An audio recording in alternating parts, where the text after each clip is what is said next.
علامہ اسماعیل حقی رحمۃ اللہ علیہ نے تفسیر روح البیان میں ایک بڑا خوبصورت واقعہ لکھا ہے اور اس دنیا کی حقیقت کو بیان کیا ہے۔ علامہ اسماعیل حقی رحمۃ اللہ علیہ لکھتے ہیں کہ ایک بادشاہ، اس نے بڑا خوبصورت محل بنایا ہے، اپنا بڑا خوبصورت محل بنایا ہے اور محل بنا کر لوگوں کو دعوت دی ہے، لوگوں کے لیے کھانے کا انتظام کیا ہے تاکہ لوگ آئیں اور اس کے محل کی تعریف کریں، اس کے بارے میں باتیں کریں۔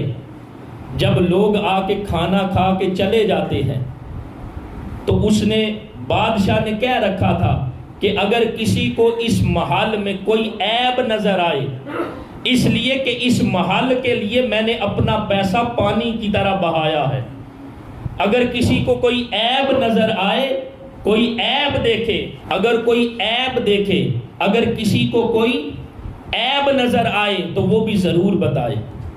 جو لوگ آتے، کھانا کھاتے، محل کی تعریفیں کرتے، چلے جاتے۔ آخر میں جب غریبوں کی باری آئی، دیکھیں نا، ہم بھی جب دعوت کرتے ہیں، کھانا کھلاتے ہیں تو جب بچ جائے کہتے ہیں غریبوں کو بھی کھلا دیتے ہیں جو باہر کھڑے ہوتے ہیں۔ جب بادشاہ نے آخر میں جو لوگ رہ گئے تھے، کھانا وافر مقدار میں تھا، بادشاہ نے غریبوں کو بلایا کہ وہ بھی کھانا کھائیں۔ پہلے جو لوگ تھے نا سوٹڈ بوٹڈ، وہ محل کی تعریف کرتے واپس چلے گئے۔ جب یہ غریب لوگ آئے، ان سے پوچھا گیا کہ بادشاہ کا محل کیسا ہے۔ ان غریبوں میں سے 2 لوگوں نے کہا محل تو بڑا اچھا ہے، خوبصورت ہے، لیکن اس میں 2 عیب ہیں۔ انہوں نے روک لیا کہ عیب کیا ہے؟ بڑے بڑے لوگ اس کی تعریفیں کر کے چلے گئے ہیں اور تم کہتے ہو اس میں 2 عیب ہیں۔ انہوں نے ان دونوں کو پکڑا اور بادشاہ کے پاس لے کے گئے، کہنے لگے کہ بادشاہ سلامت، سب نے کھانا کھایا، تعریفیں کی ہیں، لیکن یہ 2 لوگ پھٹے پرانے کپڑے ہیں ان کے، یہ کہتے ہیں اس میں 2 عیب ہیں۔ بادشاہ نے پوچھا بتاؤ کون سے عیب ہیں؟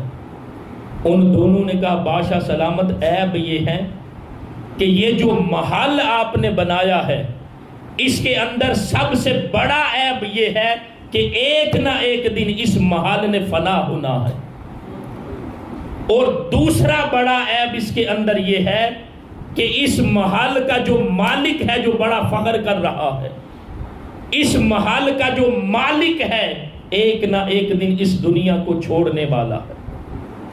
یعنی اس محل کا جو مالک ہے اس کو موت آنے والی ہے، اور دوسرا عیب کیا ہے کہ اس محل کو فنا آنے والی ہے۔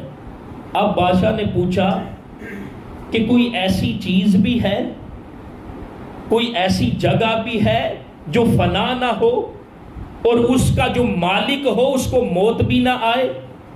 ان غریبوں نے کہا ہاں، ایک جگہ ایسی ہے کہ اس جگہ پر جب محلات ملیں گے تو وہ فنا نہیں ہوں گے، اور ان کا جو مالک ہے اس کو موت بھی نہیں آئے گی۔ بادشاہ کو انہوں نے جنت کی تفصیل بتائی، اس کی نعمتوں کی تفصیل بتائی، تو بادشاہ کا جو دل ہے وہ گائل ہوا، اس طرف مائل ہوا۔ جب انہوں نے دعوت دی فَأَجَابَهُمْ إِلَى ذَلِكَ خَرَجَ مِن مُلْكِهِ حَارِبًا تَائِبًا إِلَى اللَّهِ تَعَالَى۔ جب بادشاہ کو یہ ساری باتیں بتائیں، اس کا دل نرم ہوا اور وہ جو بادشاہت تھی اس سے دستبردار ہو گیا، اور اپنی زندگی میں اس بادشاہت کو چھوڑ کر اس نے کون سی زندگی اختیار کی؟